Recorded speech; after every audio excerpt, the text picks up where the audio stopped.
Hi everybody, Aaron Portzline here in Staples Center, where tonight the Blue Jackets came back from a rough first period and a 1-0 deficit to beat the Kings 4-2. Pretty darn good game after that first period. Elvis Merzlikins was fantastic. 35 saves. He had 15 of them in the first period to keep this thing going.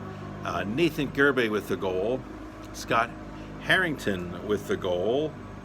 Kevin Stenlund with the goal. Those are the three names you probably expect to see on the score sheet for the Columbus Blue Jackets when this season started. None of them in the starting lineup. The fourth goal, Gustav Nyquist, an empty netter with under a minute to play, and the Blue Jackets win 4-2. So the point streak snapped against San Jose back in Columbus on Saturday. Another one has begun tonight in Los Angeles, 4-2. Let's go through some things here. As I said, the first period, not a good first period for the Blue Jackets at all. The Kings score only a minute and a half in. Iafallo gets it. Not a bad goal by Merzlikins. It's just the puck is all over the net, and that's really how it was for much of the first period. The shots were 16-10, but that is misleading.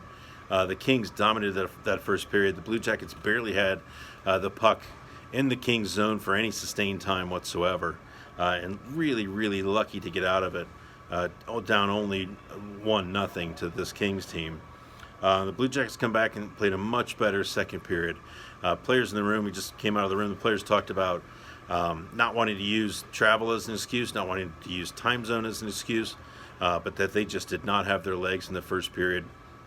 Pretty clear to see that their legs were going pretty good there in the second. Nathan Gerbe off a pass from Nyquist scores on a blaster from the high slot at 6:53.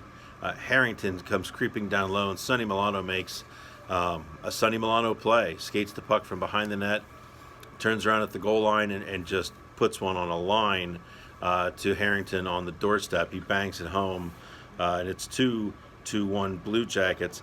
Stenlund really scores the goal that gives them a little bit of breathing room. 4:49 in the third period. Kings just don't pick him up. He comes out of the neutral zone into the attack zone with not much in front of him and scores from the high slot. A pretty impressive wrister. It's 3-1. Blue Jackets kind of got into a shell a little bit there when the Kings made a push. They made it 3-2 on a deflected goal by Walker. Again, not a goal you can put on Merzlikins. And it's 3-2 with about 9 minutes left in this game. And that is a crucial point for this team now, to hold on to that point. Not let it get to overtime. Not somehow get out of here with an overtime loss and a point or a shootout. Just take care of business, and they did that. Nyquist with the empty netter, 1 minute to go to cap it, but really some sound play for the final 5-6 minutes before it got to that. The Kings had their goalie pulled, Jonathan Quick pulled with a couple minutes to play, and Columbus finally cashes in with a minute to go. So that is 10 goals for Nyquist. Another 2-point night for him. He's been really good for this team this year. Not a lot of penalties called tonight. I think the Blue Jackets were on the power play but once.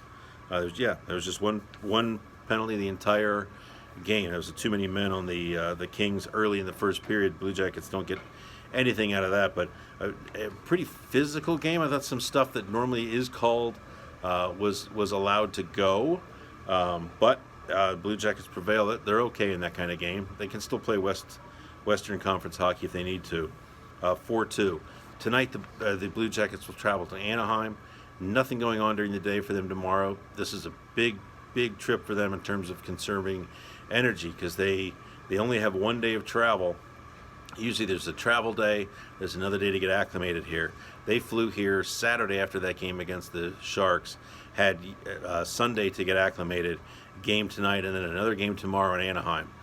So their rest and their energy level is absolutely paramount. They'll be playing the Ducks tomorrow, then an off day on Wednesday. So maybe they can catch their breath by Wednesday, but they've got 2 more points to collect tomorrow night in Anaheim. We'll be with you from there. Thanks for watching, thanks for reading, thanks for listening. We'll talk to you soon. Take care.